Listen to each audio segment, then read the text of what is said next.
con el hidrofá y el eruque sonando, limpiando. Vamos, ¿dónde marcaron? ¿Dónde fue que marcaron? Más pegadita. Ahí mismo está parado. Aquí, vamos a abrir, oye, vamos a abrir, dile que vamos a abrir el hueco para atrás. ¿A dónde fue? Ahí. ¿Dónde está parado? No, allá está el vaso. Ok, pero más o menos.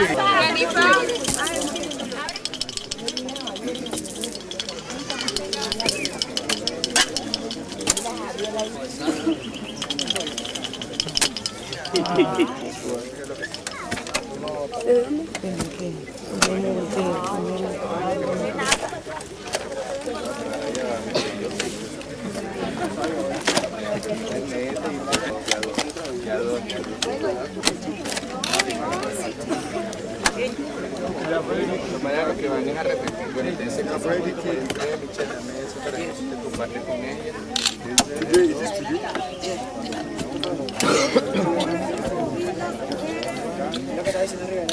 Es que ustedes lo único que van a repetir es de hilemos luego hacia abajo. Pero luego después que yo haga la indicación. Vamos, Besa, vamos, todos confiamos en ti.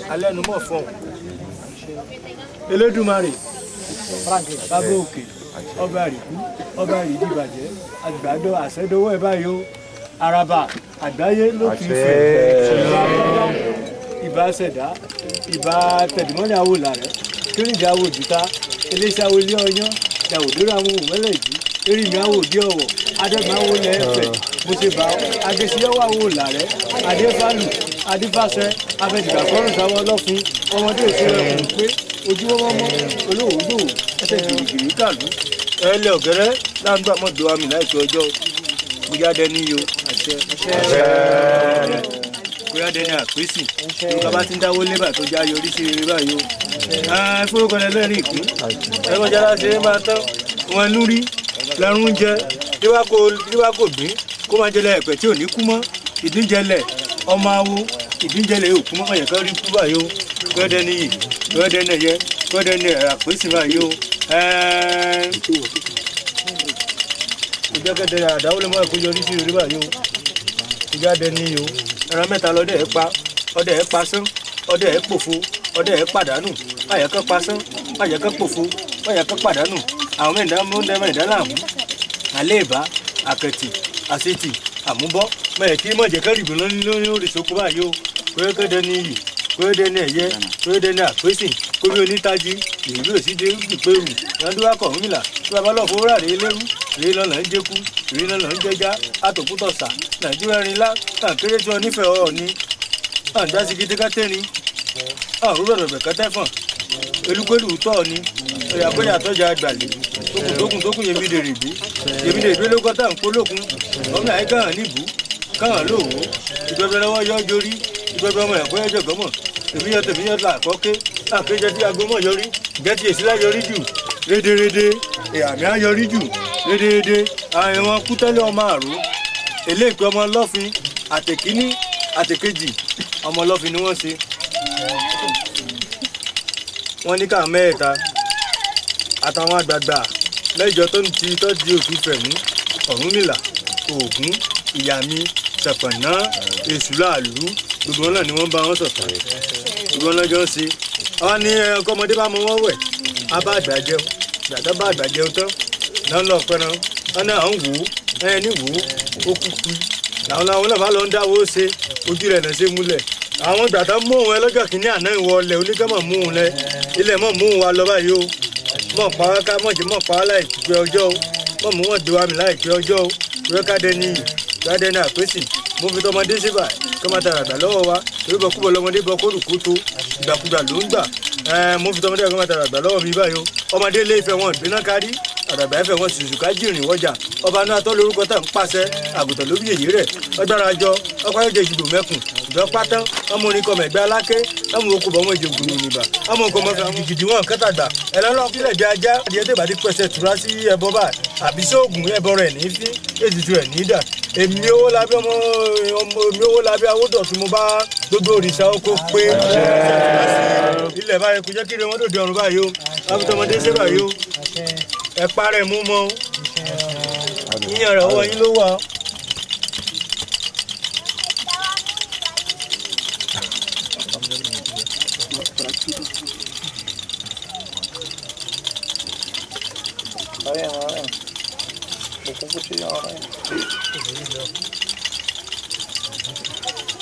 Ọ̀pá tó mà ní tẹ̀kù ọ́ bẹ́kùn pẹ́rẹ́ rẹ̀ tẹ́sán náà pọ̀tà yóò má jáde ló ń dẹ́ka alájá. Obìnrin rèé aláṣẹ ọ̀rún nílà bára mi àgbẹ̀mìrègún àyàn àràbà ló ti fẹ̀ obìnrin rèé o. Àlàáfíà àṣeyọ.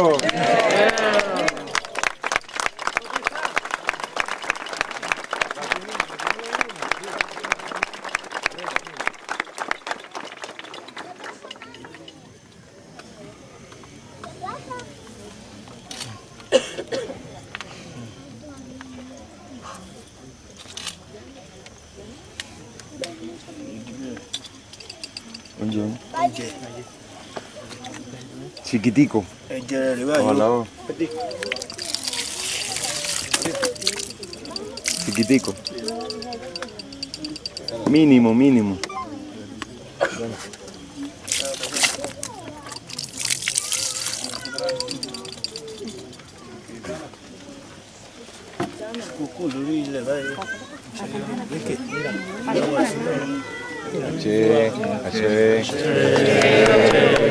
Èsù lọ dá sórí èsù. Hecho está ahí. Pásalo a alguien que lo eche hecho. Hecho está ahí.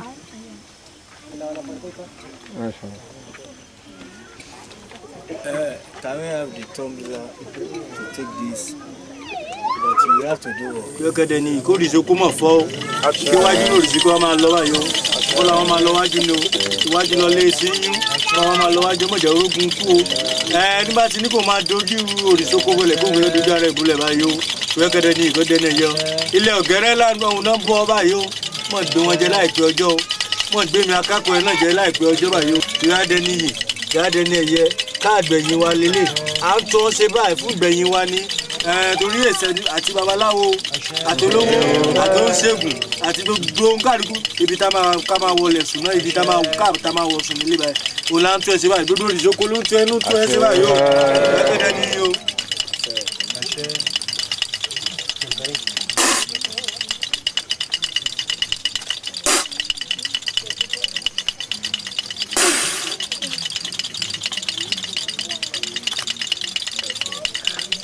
Señora, también pueden hacer de esta manera. O polopo tutu.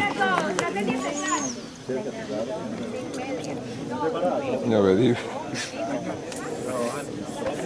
Ese colchón no lo he hecho todavía.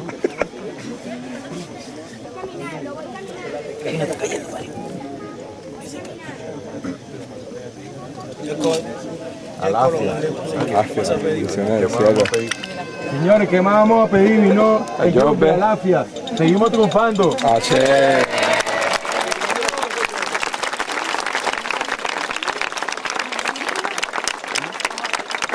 no pueden estar dentro del círculo. Tiene que estar. Es la barrera, es el límite. Al menos que sea ovalado. Ya están determinados los que iban a estar dentro. Just follow the instructions. Solamente las instrucciones que falta yo. Perfecto, ok. Vamos a cerrar ahora. No, vamos a tapar. Que tenía la mamá ya ni una llama y una fruta, pero... No, pero aquí no lo marcó. Muy pequeño.